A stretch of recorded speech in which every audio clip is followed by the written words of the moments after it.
नमस्कार दोस्तों, स्वागत है आप सभी का हमारे चैनल एवरीथिंग विद अर्चना में। तो आज की इस वीडियो में हम लोग एक ऐसे टॉपिक को डिस्कशन करेंगे जिसके बारे में सभी ने सुना तो नहीं होगा, लेकिन उसे सभी के फेस पे देखा ज़रूर होगा।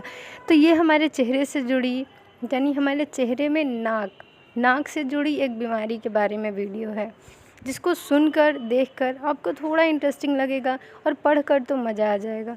लेकिन ये मज़े के लिए ये टॉपिक नहीं है, आपको ये एग्जामिनेशन के व्यू से भी बहुत इंपॉर्टेंट टॉपिक है और जनरली आपको इस बारे में नॉलेज होना चाहिए।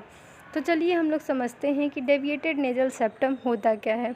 तो मैंने आपको इमेज में भी दिखा रखा है कि किस तरह का नाक नेचुरली होता है और बाद में जब डेविएट हो जाएगा सेप्टम तब कैसा होगा।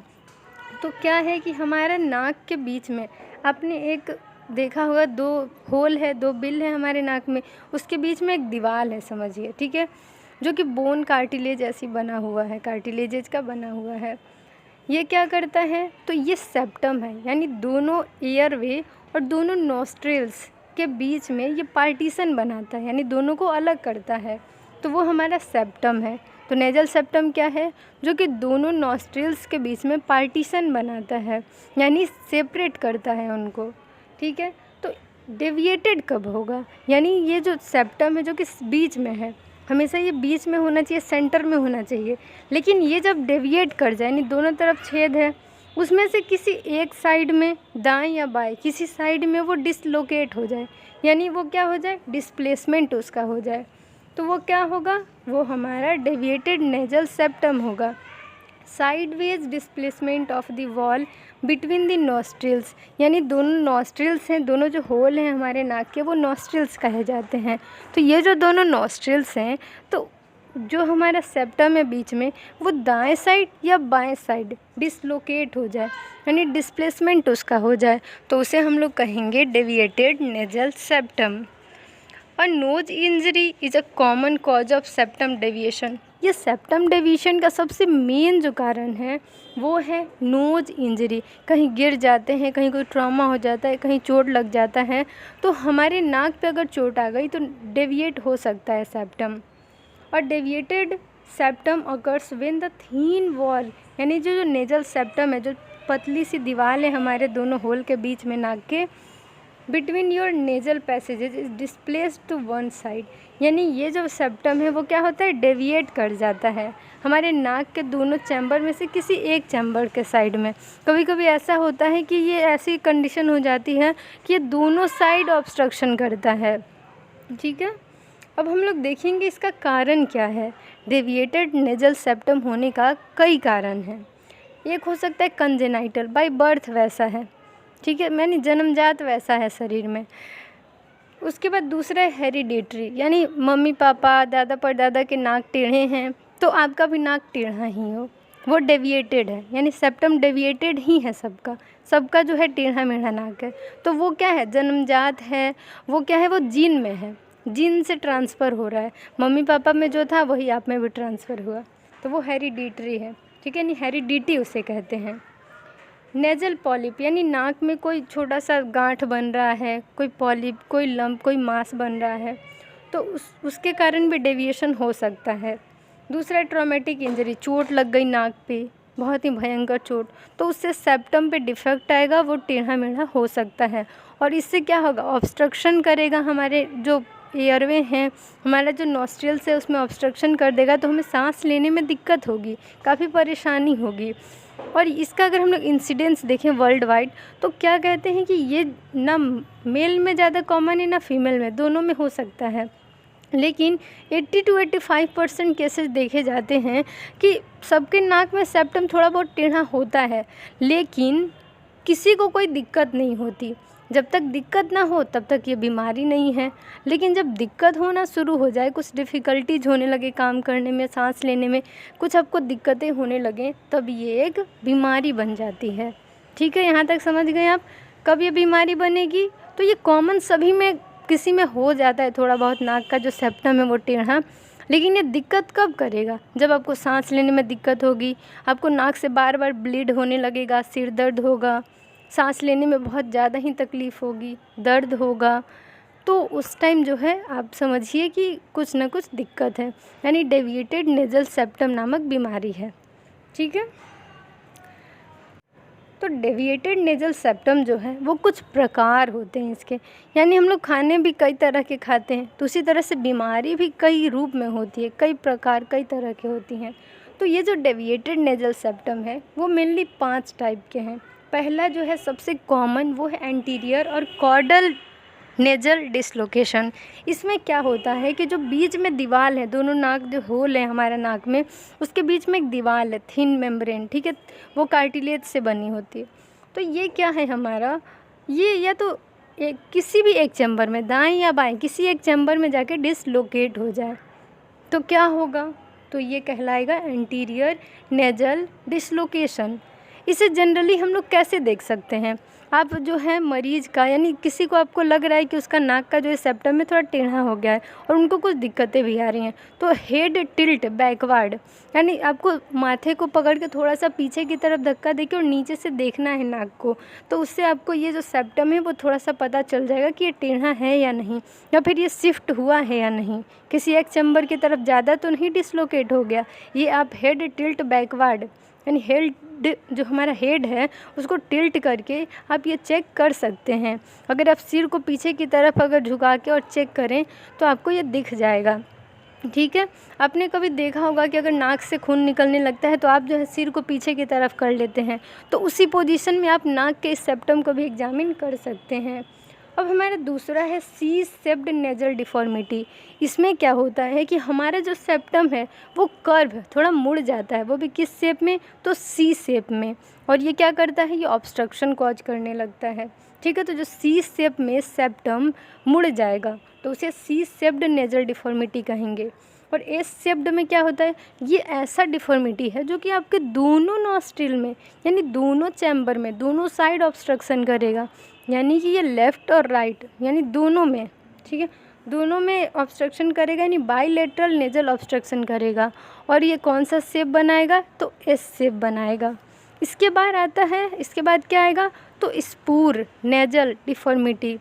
उसमें क्या होता है कि ये नुकीला सेल्फ लाइक प्रोजेक्शन बनाता है, यानी नाक का जो सेप्टम है वो एकदम नुकीला ऐसे स्ट्रक्चर बनाएगा, ठीक है। जैसे कहीं भी आप देखे होंगे दराज वगैरह, यानी कोना जैसे होता है ना, कोना एकदम निकला हुआ, तो उस तरीके का नाक के पास बन जाएगा। और ये लेटरली जो, यानी दाएं और बाएं साइड जो हमारे नाक का ये हिस्सा है उस पर ये बार बार चोट करेगा, उससे क्या होगा, तो खून आएगा नाक से, रिकरेंट आपको जो है एपिस्टेक्सिस होगा, नोज ब्लीड होगा, नाक से खून आएंगे। इसके चलते आपको सिर में बहुत दर्द होगा, बहुत इरिटेशन होगा, बहुत तकलीफ़ होगी, ठीक है। तो स्पोर्ट्स शेप्ड आप समझ गए।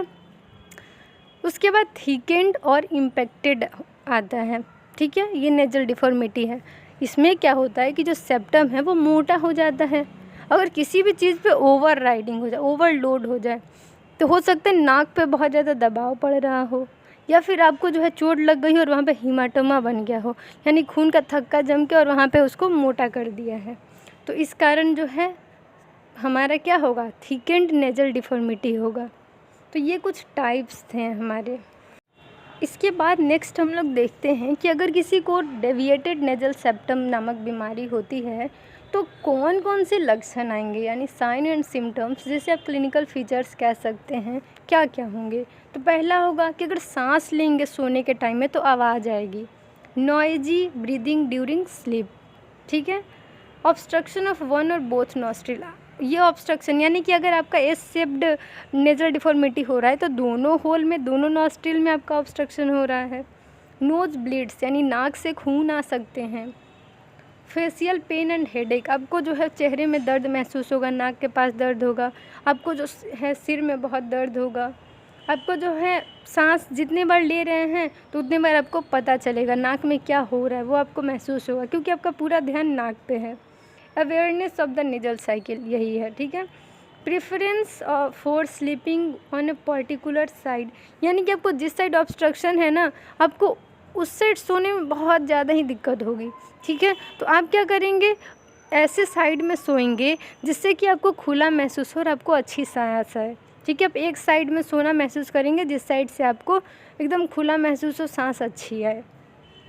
दूसरा है कि blocked nostril that does not respond to treatment, यानी कि क्या लक्षण होगा कि आपको जो है इसमें लग रहा है कि कुछ उसमें फंसा हुआ है, ब्लॉक्ड है। आप कितनी भी दवाई खा रहे हैं, कितना भी इलाज करवा रहे हैं, लेकिन वो ठीक नहीं हो रहा। यानी कि क्या ज़रूरत है, इसको सर्जरी की ज़रूरत है। यानी ये क्या है, हमारा सेप्टम पूरी तरह से डेविएट कर चुका है। इसके बाद नेक्स्ट है फ्रिक्वेंट नोज ब्लीड। वही है कि नाक से बार बार ब्लीडिंग होगा। आपको जो है साइनस इन्फेक्शन, यानी कि जो वेजल्स हैं वो इन्फ्लैम्ड हो जाएंगे। यानी आपका जो है इसमें मेन लक्षण याद रखिए, नोज ब्लीड, हेडक, साइनसाइटिस यानी साइनस में इन्फ्लेमेशन हो जाएगा, बार बार साइनस होगा। आपको राइनाइटिस हो जाएगा, यानी कि नाक में इन्फेक्शन हो जाएगा। आपको जो है सांस लेने में दिक्कत होगी, मिडिल ईयर इन्फेक्शन होगा। और शुरू में तो ये ऐसे लक्षण आएंगे जिसका आपको पता ही नहीं चलेगा, यानी शुरू में एसिम्प्टोमेटिक होता है, लेकिन बाद में ऑब्स्ट्रक्शन कॉज करेगा, डिफॉर्मिटी कॉज करेगा। आपको टेढ़ा मेढ़ा नाक दूर से दिखेगा, अच्छा नहीं दिखेगा, एस्थेटिक पर्पस के लिए बहुत ही बेकार लगेगा।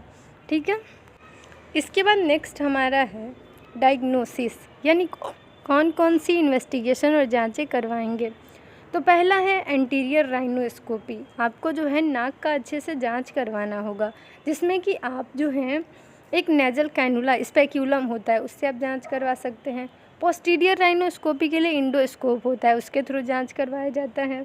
कॉटल्स टेस्ट क्या होते हैं, जैसा कि मैंने इमेज में आपको दिखा रखा है कि आपको नाक के बगल में जो गाल का हिस्सा है उसको स्ट्रेच करना है लेटरली, जिससे कि नाक की जो ब्लॉकेज है वो खुल जाए और आपको जो है अच्छी सांस आए। अगर ऐसा होता है तो कॉटल्स टेस्ट पॉजिटिव है, यानी कि आपके नाक में ब्लॉकेज है, हो सकता है डेविएटेड नेजल सेप्टम है। उसके बाद नेक्स्ट है एक्सरे पेरिनेजल साइनस। आप एक्सरे करवाइए, आप सीटी स्कैन करवाइए। ये सारी कुछ डायग्नोसिस हैं, इन्वेस्टिगेशंस हैं, जिसके बाद आपको ये बीमारी कंफर्म होगी। तो कुछ अब ट्रीटमेंट्स हैं। किसी भी बीमारी का इलाज है, या तो कंजर्वेटिव ट्रीटमेंट है या तो फिर सर्जरी है। ठीक है। तो इसमें ट्रीटमेंट कब होगा, ट्रीटमेंट पहले है कि अगर आपको थोड़ा बहुत दिक्कत हो रहा है, कुछ ऑब्स्ट्रक्शन है, तो आपको कंजर्वेटिव ट्रीटमेंट दिया जाएगा जिससे कि ब्लॉकेज हट जाए। तो कुछ मेडिकेशन होते हैं जिसमें डीकंजेस्टेंट्स हैं, दूसरा एंटीहिस्टामिन्स हैं, तीसरा नेजल स्टेरॉइड्स हैं।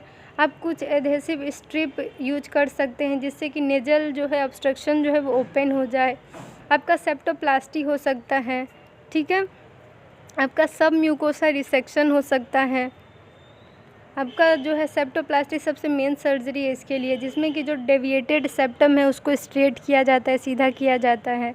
तो ये कुछ ट्रीटमेंट हैं, यानी सर्जरी का नाम याद रखिए सेप्टोप्लास्टी, और ट्रीटमेंट में कुछ मेडिकेशन दिए जाते हैं जिससे कि वहाँ का अगर इन्फ्लामेशन है तो वो कम हो और कुछ ऑब्स्ट्रक्शन है तो वो हट जाए। अगर ऑब्स्ट्रक्शन नहीं सही हो रहा कितने भी ट्रीटमेंट के बाद, तो सर्जरी की नीड होती है और सेप्टोप्लास्टी या फिर एसएमआर किया जाता है।